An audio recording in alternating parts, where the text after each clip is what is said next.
Palavra da Verdade, com Hernandes Dias Lopes. Tiago, capítulo 1, versos de 1 a 4.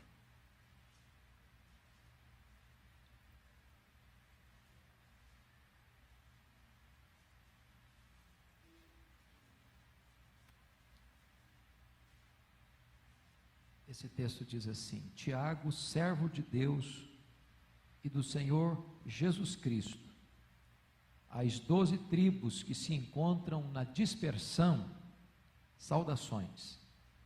Meus irmãos, tende por motivo de toda alegria o passardes por várias provações, sabendo que a provação da vossa fé, uma vez confirmada, produz perseverança.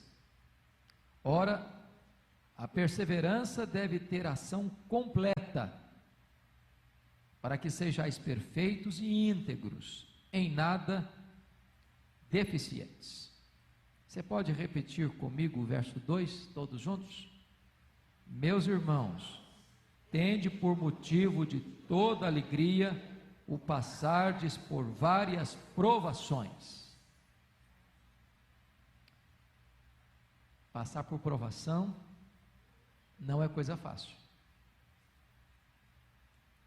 Agora, passar por provação com toda alegria é um milagre. Se Deus não nos capacitar, nós não conseguimos. Eu queria pensar com você um pouco sobre esse texto. A primeira coisa que me chama a atenção nesse texto é quem escreve. Quem que escreveu essa carta mesmo? Tiago, servo de Deus e do Senhor Jesus Cristo. A pergunta é: quem é esse Tiago? A Bíblia, no Novo Testamento, fala de 3 Tiagos. Tiago, filho de Zebedeu, que era irmão do apóstolo João. Tiago, filho de Alfeu. E Tiago, irmão de Jesus. Qual desses 3 escreveu esse texto? Não pode ter sido Tiago, filho de Zebedeu, porque ele foi assassinado antes da carta ser escrita, conforme Atos 12. O filho de Alfeu, muito provavelmente não foi, porque ele tem uma passagem muito apagada em todo o Novo Testamento. Nos resta a opção de que esta carta foi escrita por Tiago, irmão de Jesus. Como vocês sabem, Maria teve outros filhos. Só que João 7,5 diz que os irmãos de Jesus, durante o seu ministério, não creram nele, eram incrédulos. Eu imagino a dificuldade, Jesus cresceu com eles. Jesus tem uma vida normal, natural, como as outras crianças, como os outros adolescentes, como os outros jovens. Jesus era um carpinteiro em Nazaré.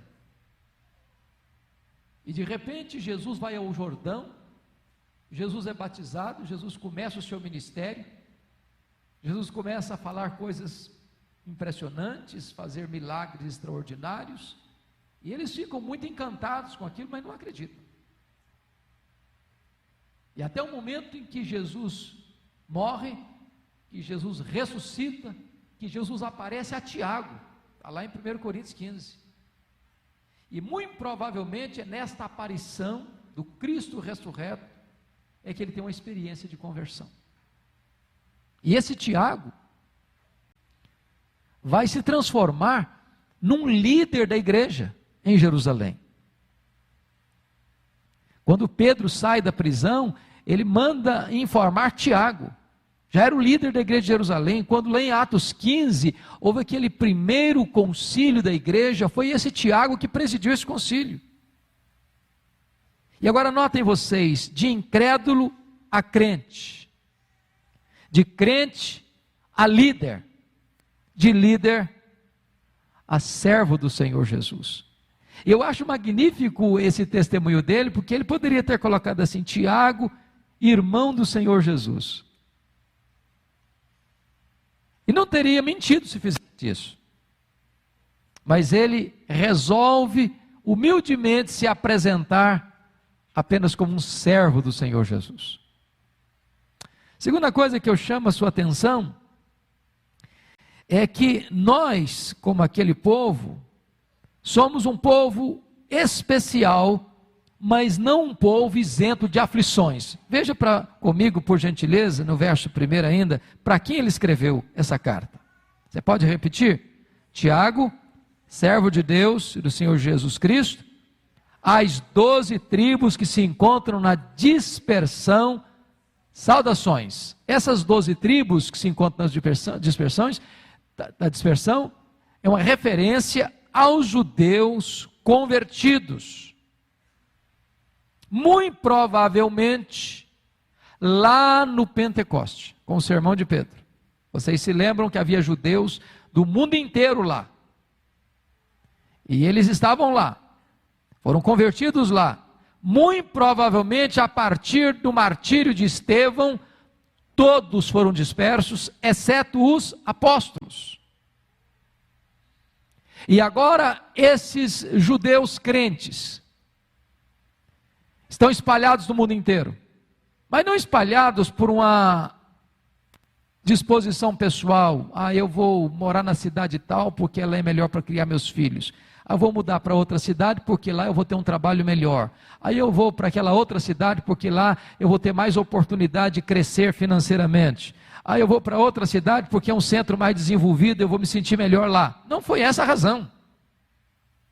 Essas pessoas são salvas, essas pessoas são crentes, essas pessoas, elas fazem parte da família de Deus, essas pessoas são amadas por Deus, mas elas estão enfrentando algumas dificuldades. Por exemplo, perderam a sua liberdade, perderam as suas casas, perderam as suas terras, perderam os seus bens, perderam os seus vínculos familiares. Eles estão vivendo num momento de instabilidade, de insegurança, de peregrinação.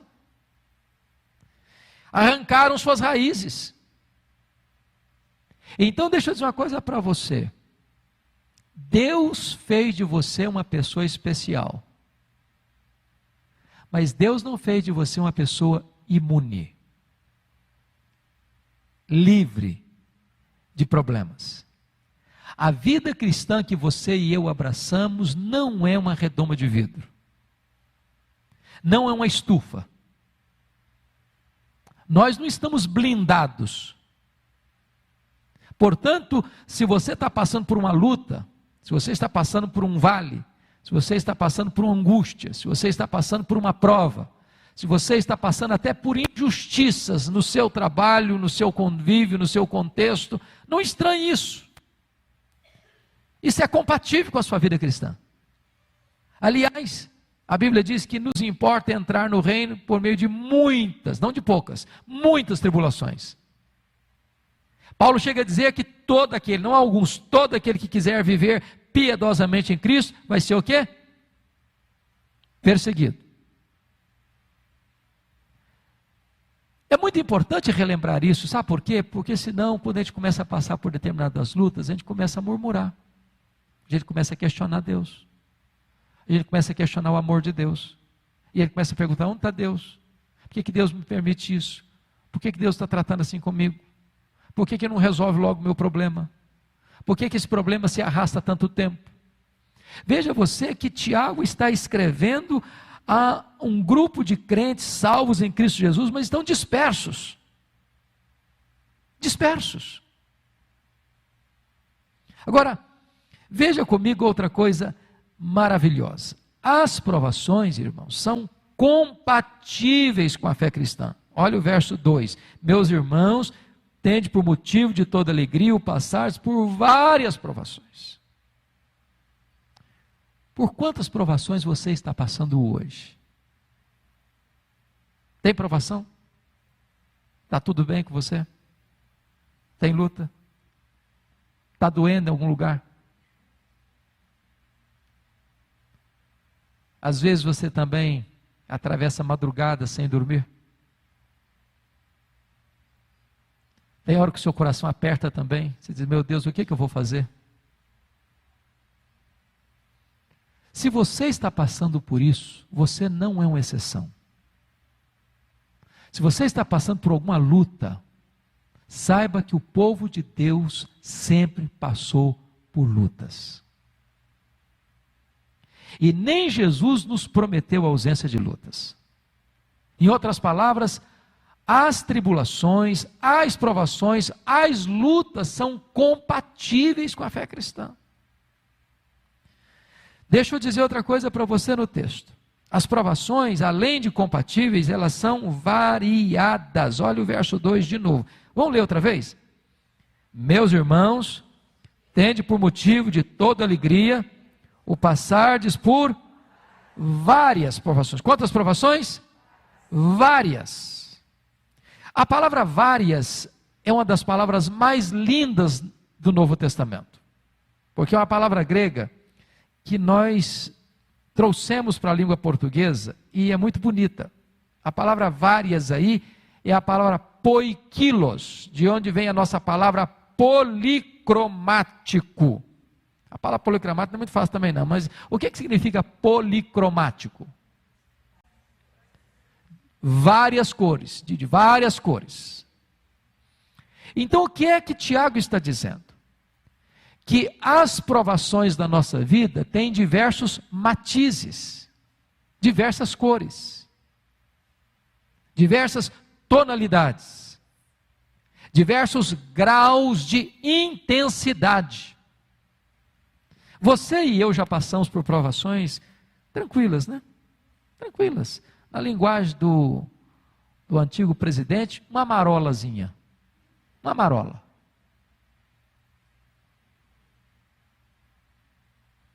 Tem provação que é rosa clara, igual esmalte de noiva. É tranquilo, você passa de letra. Passa de letra. Mas tem outra provação que é rosa choque. Aí já balança um pouco, já mexe um bocadinho mais. Já tira o seu sono, já tira o seu apetite, já deixa você sem dormir. Já angustia a sua alma. De vez em quando você se colhe chorando. Tem outras provações que são cinzentas.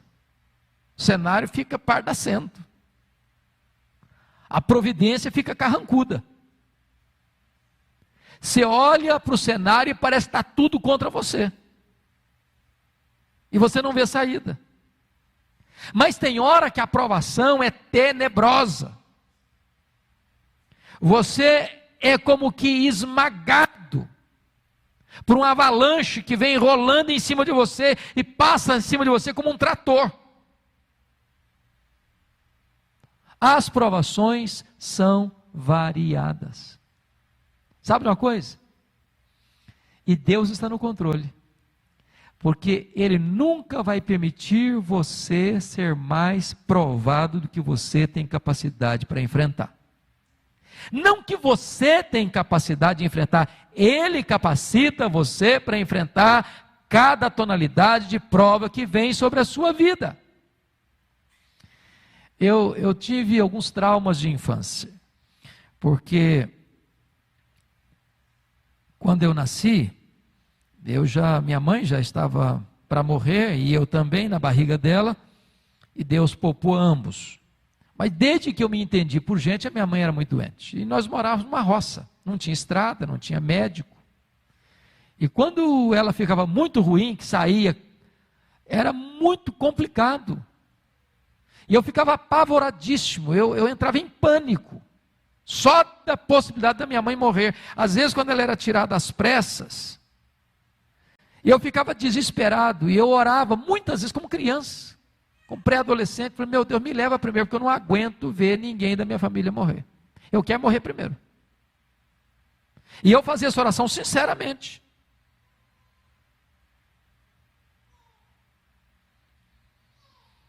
Tem hora que você diz, meu Deus, eu não vou aguentar. Eu não vou aguentar. Eu quero dizer para você que Deus também não prepara você na véspera. Se Deus um dia permitir você e eu passarmos por alguma prova, por alguma luta, por algum dissabor, pode ter certeza, na hora de enfrentar o problema, Deus vai revestir você de forças. Vai. Hoje eu já tive o drama de viver essa situação, de perder pai, minha mãe morrer, perder, o perder que eu digo um termo não é correto, né? De ver partir 2 irmãos em 17 dias. E é um drama. Agora, recentemente, a mãe ainda tinha. Mas, quando Deus permite você passar, Ele vai sustentar você. As provações são variadas. Mas olha outra coisa comigo. As provações, além de compatíveis e variadas, elas também, louvado seja Deus, são passageiras. Pode ler de novo o verso 2 comigo? Meus irmãos, tende por motivo de toda alegria o passardes por várias provações. Não está escrito assim, meus irmãos, tende por motivo de toda alegria o ficardes em várias provações. O passardes. É bem verdade que algumas pessoas passam de avião supersônico. Outros passam de trem-bala. Outros passam de Fórmula 1. Outros passam de automóvel. Outros passam de moto. Outros passam de bicicleta. Outros passam correndo. Outros passam andando. Outros passam engatinhando. Vou dizer até de muleta, mas estão passando. Vão passar. Vão passar. Então essa prova que você está vivendo hoje, que parece que é agarrada na sua vida, pode ter certeza, vai passar. Vai passar. Daqui a pouquinho, esse cenário cinzento vai ficar claro. Eu tive uma experiência muito bonita. Quando meu pai faleceu, eu era pastor em Bragança, meu pai morava no interior do Espírito Santo. E eu cheguei aqui em Congonhas para tomar um voo, era de manhãzinha e estava garoando, como é muito comum em São Paulo. E aquela dor no coração, aquele aperto no peito, aquela angústia na alma, eu acho que quem já passou por isso sabe como é que a gente se sente numa hora dessa. E quando o avião decolou, dentro de 2 minutos, ele atravessou aquele nevoeiro denso. E lá em cima, o sol estava brilhando, bonito. Muito bonito. E Deus ministrou o meu coração. Ele disse, você está hoje com este nevoeiro na sua alma, mas eu sou poderoso para levar você às alturas e mostrar para você que onde eu estou governando, você pode experimentar tudo claro na sua alma, na sua mente, no seu coração. Deus é este Deus que faz isso. Porque as provas são passageiras. Você está chorando hoje, amanhã você vai estar celebrando. Às vezes aquele motivo que está levando você às lágrimas vai ser a razão da sua maior alegria amanhã. Aquele filho, aquela filha que hoje está sendo motivo do seu choro, amanhã vai ser motivo da sua maior alegria. Aquela causa que hoje faz você chorar, amanhã vai fazer você celebrar e dar glórias a Deus. Esse Deus é poderoso para reverter a situação, para transformar vales em mananciais. Mas há uma outra verdade que eu gostaria que você pensasse comigo. As provações são compatíveis, as provações são variadas, as provações são passageiras, mas agora as provações são pedagógicas. Olha de novo comigo, por favor, o verso 3. Sabendo que a aprovação da vossa fé, uma vez confirmada, produz perseverança. Essa palavra perseverança é outra das ricas palavras do Novo Testamento. Havia 2 palavras no Novo Testamento para paciência.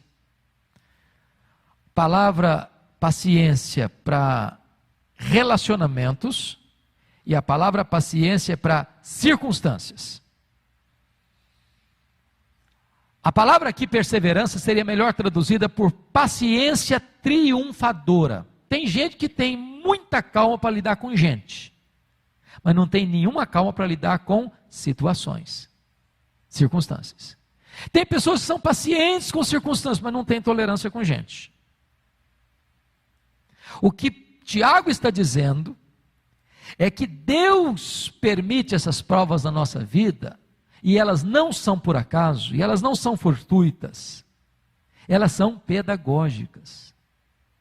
Elas são instrumentos de Deus para trabalhar em nós. Porque Deus está esculpindo em você o caráter de Cristo. Agora pense comigo que Deus às vezes vai usar algumas ferramentas para tirar algumas lascas da nossa vida. E toda vez que mexe, dói. Dói. Agora, para Deus moldar você, para Deus trabalhar na sua vida, para Deus fazer de você uma pessoa parecida com Jesus, qual é a ferramenta, qual é o formão de Deus? São as provas. Não foi diferente nem com Jesus. A Bíblia diz que ele aprendeu pelas coisas que sofreu. E vocês são todos testemunhas disso. Nós aprendemos muito mais nos dias de prova do que nos dias de celebração.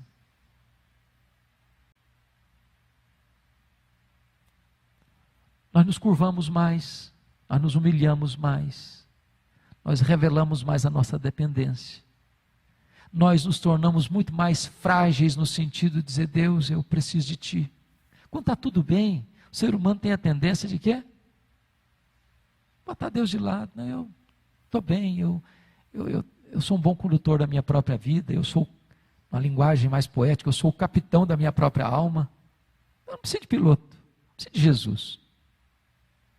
Aí vem a prova, aí vem a luta e você começa a perceber que você não é tão forte assim, que você não é tão sábio assim, que você não tem tanto poder assim, que você não está tanto no controle assim.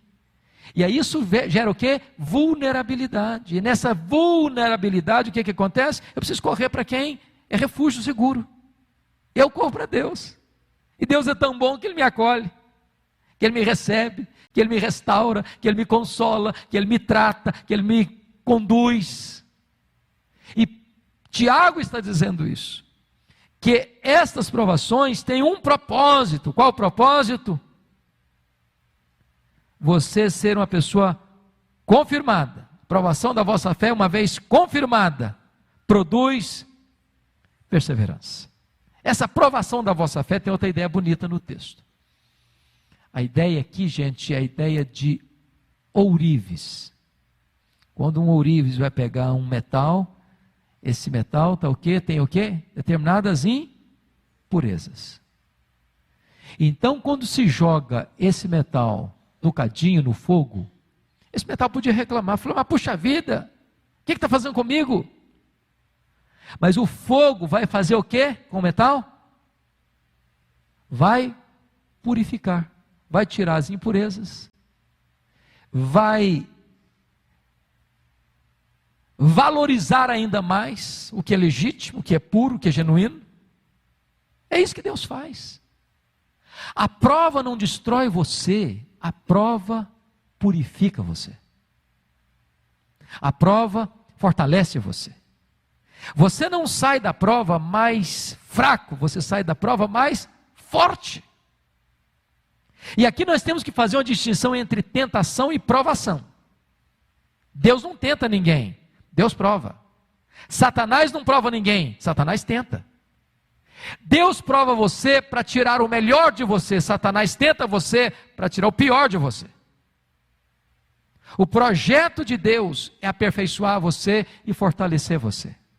Por isso, Ele prova, para que você seja como ouro depurado. Agora veja o último verso. Ora, a perseverança, ou essa paciência triunfadora com as circunstâncias, enquanto Deus está trabalhando. Você já viu essa placa na rua, você está passando um trânsito complicado, diz, paciência aí, nós estamos trabalhando. A sua vida tem uma placa. Deus pôs essa placa na sua vida. Calma, eu estou trabalhando. Não fique impaciente, não, Deus está trabalhando. E enquanto Deus está trabalhando, parece que está uma bagunça, já percebeu isso? Passa na rua, está uma bagunça. Mas daqui a pouco você passa lá, está tudo em ordem, tudo bonito, tudo restaurado, tudo refeito, fica melhor. Deus está trabalhando. E o texto diz assim, ora, a perseverança deve ter a ação completa, para que sejais o quê? Perfeitos e íntegros, em nada deficientes. Sabe o que Deus está fazendo? Na linguagem lá do do Pedro, que era pescador, Deus está pegando a sua vida como uma rede e está remendando essa rede. Tem determinados buracos na nossa vida, tem determinadas áreas da nossa vida que precisam ser tratadas. Tratadas. E Deus então está trabalhando assim. Para quê? Para que você e eu sejamos perfeitos e íntegros, em nada deficientes. As provas estão chegando para Deus tratar determinadas áreas da nossa vida. Para que aquela área que estava vulnerável, aquele flanco que estava aberto, aquela situação que era um risco e um perigo para a nossa vida, sejam tapadas. Deus está trabalhando em nós. Agora eu quero concluir, voltando para o verso 2. Meus irmãos, tende por motivo de toda alegria. E aí eu e você precisamos pedir perdão para Deus nessa tarde. Porque via de regra, como é que a gente lida com a prova? Como é que a gente faz? A gente fica triste, a gente chora demais, a gente às vezes murmura também, não é verdade? A gente reclama bastante, a gente às vezes fica até aborrecido, desanimado, questionando tudo, até botando Deus contra a parede. Cadê Deus? Se Ele me ama, por que eu estou passando por isso? Como o salmista perguntando, até quando, Senhor? E sabe, irmãos, eu não tenho dúvidas disso. Ou Deus nos capacita, ou nós não temos condições de reagir dessa maneira. Meus irmãos, tende por motivo, não de alguma alegria, mas de toda alegria. De toda alegria. E sabe, foi isso que impactou o mundo daquela época, porque esses crentes perdiam seus bens e celebravam. Eles iam presos e davam glória a Deus. Eles eram açoitados e saíram de lá se regozijando pelo privilégio de sofrer por Cristo. Eles eram jogados nas arenas para serem pisados pelos touros, mordidos pelos cães, devorados pelos leões, e cantavam.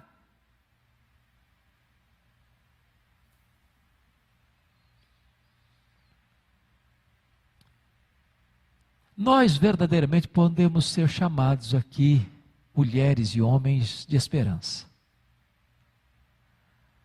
Porque a nossa esperança não está nos homens, a nossa esperança não está na nossa força, a nossa esperança não está na nossa habilidade, a nossa esperança não está na igreja, a nossa esperança não está no pastor, a nossa esperança não está na denominação, a nossa esperança não está na política, a nossa esperança não está na economia, a nossa esperança não está na nossa saúde, a nossa esperança está em Deus, em Cristo Jesus. Que Ele nos ajude, que Ele nos fortaleça, que Ele ponha um cântico de louvor nos nossos lábios, que Ele adestre as nossas mãos, que Ele firme os nossos pés, que Ele firme os nossos passos, que Ele nos enche o nosso coração de gratidão e os nossos lábios de louvor. Vamos ler juntos o verso 2 para encerrar? Meus irmãos, tende por motivo de toda alegria o passardes por várias provações. Pode ter certeza disso. Se Deus está provando você, é porque Ele tem uma grande obra a fazer na sua vida e através da sua vida. Você não se alegra por causa da provação. Você não é masoquista. Nem Deus é sádico. Nós não fazemos apologia ao sofrimento. Nós não exaltamos o sofrimento.